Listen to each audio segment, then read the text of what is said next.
Ich habe grundsätzlich immer Angst, dass das, was ich gerade geschrieben oder gemacht habe, so mein letzter kreativer Erguss war und dass ich jetzt leer bin.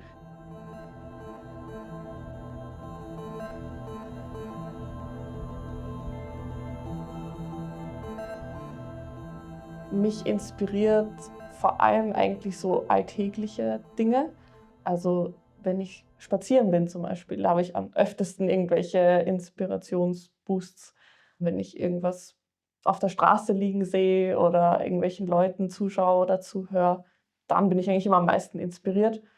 Ich habe grundsätzlich immer Angst, dass das, was ich gerade geschrieben oder gemacht habe, so mein letzter kreativer Erguss war und dass ich jetzt leer bin. Aber ich mache das ja schon sehr lang und ich schreibe schon sehr lang und bin sehr lang kreativ unterwegs. Und es ist bis jetzt immer irgendwann noch irgendwas gekommen. Deshalb ist da, glaube ich, immer die Hoffnung, dass ich nicht leer bin und dass die Kreativität jetzt nicht so was ist, was einfach irgendwann aus ist. Wenn ich gerade so ein bisschen 'ne Flaute habe und keine Inspiration kommt, dann hilft es mir immer, dass ich mir anschaue, was andere KünstlerInnen so tun und so schreiben. Und dann lese ich sehr viel, dann bin ich sehr viel auf Pinterest unterwegs. Das hilft auch immer. Dann ist so der Moment, wo halt auch gleich noch viel mehr Inspiration kommt. Wenn ich mal Inspiration habe, dann muss ich das auch gleich irgendwie umsetzen, weil ich habe dann immer Angst, dass ich die Inspiration wieder verliere. Zum Beispiel, wenn ich inspiriert werde jetzt in der U-Bahn von irgendwas oder irgendeinen Satz im Kopf habe, dann nehme ich mir sofort mein Handy raus und mache die Notes-App auf und schreibe das auf, einfach damit ich es nicht vergesse. Und meistens in 'nem Moment, wo Inspiration da ist, wenn jetzt zum Beispiel ein Satz in meinem Kopf ist, dann bleibt es nicht nur bei einem Satz, sondern dann ist so der Moment, wo halt auch gleich noch viel mehr Inspiration kommt. Und dann muss ich gleich weiterschreiben und weiter tippen. Deshalb ist meine Notes-App auch sehr voll mit sehr vielen Random-Sätzen, die noch nicht so viel Sinn ergeben. Aber das ist so mein Inspirationsprozess oder der Beginn davon. Und dieser Satz ist dann auch meistens dieses Cover oder dieses erste Bild. Das heißt, eigentlich ist es schon eher so, dass ich da mit diesem Satz anfange, dann ein Gedicht draus mache und manchmal dann noch mal überlege, wie man den Satz in dem ersten Slide gestalterisch auch schön machen könnte. Das ist dann nicht immer so klar. Manchmal habe ich die Idee auch vorher und denke mir: „Oh, es wäre cool, jetzt mal mit Pinsel auf Leinwand zu schreiben und das einzuscannen und damit rumzubasteln.“ Und daraus baut sich dann das Gedicht auf. Also, es ist schon sehr unterschiedlich. Wenn ich merke, dass seit paar Wochen irgendwie nichts mehr los war kreativ und ich halt einfach nichts gemacht habe, dann ist es manchmal schon eine bewusste Entscheidung, dass ich mich hinsetze, um zu schreiben oder dass ich mich hinsetze, um was zu malen. Und es dauert dann meistens länger und es ist, um ehrlich zu sein, auch meistens frustrierender, diese Art des Arbeitens. Aber auch dann kommt irgendwie immer was dabei raus. Es braucht halt einfach ein bisschen länger. Das Ding, wenn man halt zu viele Ideen hat, ist einfach bei mir, dass ich mir dann wirklich manchmal schwer tue, auch was zu machen. Ich habe eine Idee und dann mache ich das. Und wenn es Kacke ist, dann versuche ich es anders zu machen, sodass es nicht Kacke ist. Also, ich glaube, ich bin da ein bisschen unstrukturiert und ich habe auch meistens viele Kreativprojekte gleichzeitig laufen irgendwie und springe da von einem ins nächste, wenn ich mit einem gerade ein bisschen anstehe, in der Hoffnung, dass ich, wenn ich zurückkomme, irgendwie weiß, wie ich weitermachen soll. Aber ja, das Ding, wenn man halt zu viele Ideen hat, ist einfach bei mir, dass ich mir dann wirklich manchmal schwer tue, auch was zu machen. Weil dann weiß man nicht so genau, wo man jetzt anfangen soll. Wenn manchmal zum Beispiel gerade irgendein Open Call für eine Ausstellung oder irgendein Projekt ist, wo ich denke: „Voll cool“, dann fange ich da ein bisschen strukturierter an als sonst und nicht einfach so blind drauf los. Aber manchmal ist es halt auch umgekehrt, dass ich ein bisschen vor mich hin dudle und dann entsteht ein größeres Projekt draus. Dann ergibt sich die Chance draus: „Ja, hast du Lust, T-Shirts zu machen?“ Dann mache ich T-Shirts aus. Also, Struktur habe ich eigentlich sehr selten. Ich habe jetzt ein bisschen To-do-Listen für mich entdeckt und versuche, dass ich das so ein bisschen aufsplitte. Also, dringende Sachen, weiter oben und dann unten gibt es noch so eine extra Liste mit Ideen, die gerade einfach so passieren. Was mir auch immer hilft, ist, wenn irgendein Kreativprojekt eine Deadline hat, weil dann muss ich's bis dahin einfach machen. Das fühlt sich an, als wäre es nicht direkt von mir gekommen in dem Moment. Also, es ist mittlerweile so, dass ich 'n Gedicht schreiben kann und mir danach denke, nicht schlecht. Und das ist schon definitiv ein Upgrade zu vor 5 Jahren, wo ich mir gedacht habe, ich will das nicht mehr sehen und nicht mehr lesen und nichts mehr damit zu tun haben.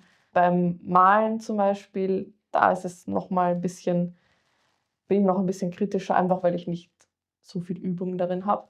Und dann gibt es noch andere Kreativprojekte, wo ich die Idee habe, aber einfach die Skills und die Materialien nicht. Ich würde so gerne Schmuck machen, ich würde so gerne mehr töpfern, und so gerne so viel kreative Disziplinen probieren. Und leider bin ich ein bisschen so, wenn ich nicht sofort gut drin bin, dann will ich nicht.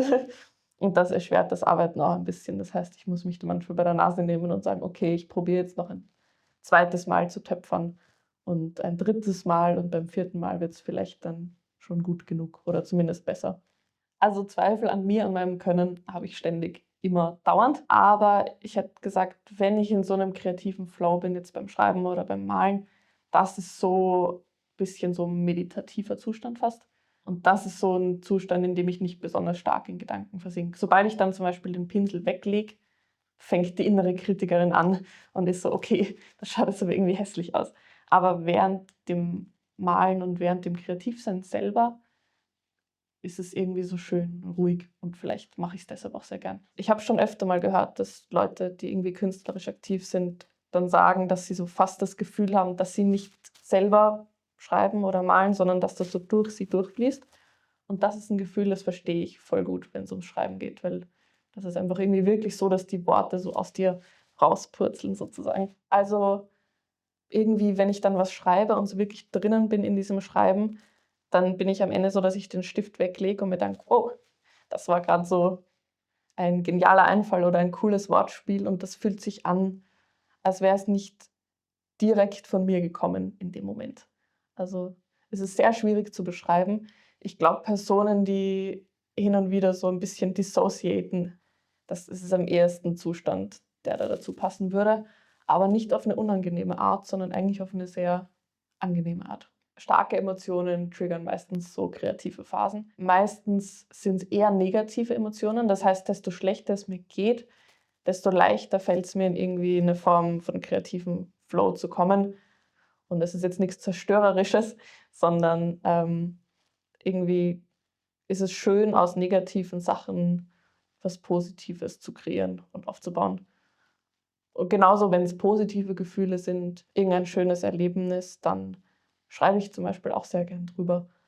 Aber wenn die Emotionen gerade eher ein bisschen mau sind und gerade nicht so viel los ist, dann spüre ich auch, dass ich in dem Zeitraum weniger kreativ bin. Dann kommen diese Momente, wo ich mich anstrengen muss und wirklich hinsetzen muss, um was zu schreiben. Es verleitet mich nicht direkt dazu, negative Sachen hervorzurufen aktiv, aber es verleitet mich dazu, in negativen Emotionen zu versinken. Das heißt, wenn ich sowieso mich gerade wegen irgendwas schlecht fühle, dann grabe ich mich da gerne noch ein bisschen tiefer rein, auch weil ich weiß, dass dann was Kreatives dabei rauskommt.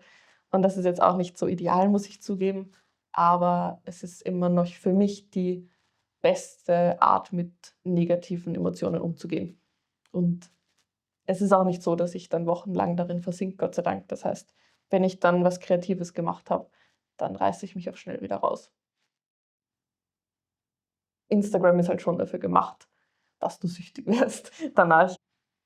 Ich habe vor 2 Jahren aufgehört, eigentlich generell in diese, wie heißt das, Insights und Statistik-Sachen, die zum Beispiel Instagram bietet, reinzuschauen. Einfach weil es mich voll gestresst hat, wenn ich sehe, okay, der Follower-Count geht wieder runter und okay, er geht wieder rauf und das hat jetzt viel mehr Likes und das viel weniger. Aber hm, so Instagram ist halt schon dafür gemacht, dass du süchtig wirst danach.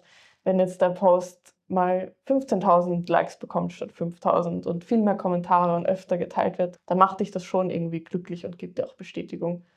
Ich bemühe mich, dass ich mich dann bewusst zusammenreiße und das nicht tue, einfach weil es besser ankommt. Ist noch ein bisschen schwierig. Ich habe noch nicht den perfekten Weg gefunden, um jetzt damit umzugehen. Aber es ist auf jeden Fall besser als vor vielen Jahren, wo ich halt wirklich jeden Tag gepostet und mir das genau angeschaut und analysiert habe. Ich edite mich ziemlich wenig, was so Gefühle und Ausdruck angeht. Mein Digital Footprint ist mir at this point irgendwie egal, aber ich edite mich sehr ästhetisch, versuche auch davon ein bisschen abzukommen, aber Vor allem früher war die Mühe noch viel mehr da, dass jeder Post perfekt in meinen Feed passen muss und dass das alles so ein ästhetisches Gesamtbild ergeben muss. Und ich mache das immer noch in der Form. Es ist gerade mein ganzer Content seit 2 Jahren blau, aber ich finde Blau auch immer noch schön. Deshalb mache ich das auch weiterhin und versuche nicht mehr einfach nur zu posten, weil ich denke, dass es schön in den Feed passen wird, sondern auch, weil es mir gefällt. Aber gelingt mir auch nicht immer zu 100%, muss ich zugeben. Ich will, wenn man auf mein Profil klickt, auch beim privaten Profil will ich, dass das Ganze doch noch irgendwie schön ausschaut. Und wenn ich jetzt zum Beispiel zweimal hintereinander irgendein Papier geeditet habe auf einem Foto drauf, dann würde ich das nicht noch ein drittes Mal tun, einfach weil es dann nicht mehr schön ausschauen würde. Da ist mir Ästhetik doch manchmal sehr, ich würde nicht, gar nicht sagen zu wichtig, sondern einfach sehr wichtig. Ich will einfach, dass Dinge schön ausschauen, egal was es ist. Und ich hoffe zumindest, dass es mir meistens irgendwie gelingt. Vor allem bei Texten bin ich sehr selbstkritisch. Wenn jetzt das Bild zum Beispiel fertig ist oder das Gedicht fertig ist, dann distanziere ich mich meistens sofort davon und es ist dann so abgeschlossen, auch wenn ich noch dran arbeiten könnte, weil ich glaube, sonst verkopfe ich mich so und arbeite endlos lang dran rum und es wird nie fertig. Ich habe so viele Projekte und Ideen und Sachen im Kopf und wenn ich die nicht regelmäßig gescheit abschließe, dann glaube ich, ist das zu viel Chaos. Und das ist auch ein bisschen, was ich über die Zeit gelernt habe, dass ich mal sagen muss, okay, Schluss, damit bin ich jetzt fertig und jetzt fängt was Neues an. Und so schleichen sich schon manchmal Fehler ein. Vor allem, wenn ich schreibe, da sind dann so die Typos drinnen, die ich einfach nicht mehr so richtig lese, weil das Projekt oder das Gedicht oder der Text für mich halt irgendwie schon so abgeschlossen und fertig ist. Vor allem bei Texten bin ich sehr selbstkritisch. Und ich meine, ich bin jetzt 25 und ich habe so angefangen, Gedichte zu schreiben mit 18, 17, 18. Und vor allem in dem Zeitraum passiert halt voll viel und man entwickelt sich sehr stark weiter. Und da jetzt so alte Sachen von mir zu lesen, ist ganz schlimm. Es wird langsam besser, weil ich das Gefühl habe, ich bin meinem 24- und 23-jährigen Ich noch ähnlicher. Aber das ist halt irgendwie immer ein bisschen unangenehm, so auf das alte Selbst zu schauen und Texte zu lesen, mit denen man sich jetzt einfach nicht mehr so identifiziert. Und deshalb schließe ich das auch recht gern sehr schnell ab und lese dann nicht nochmal drüber.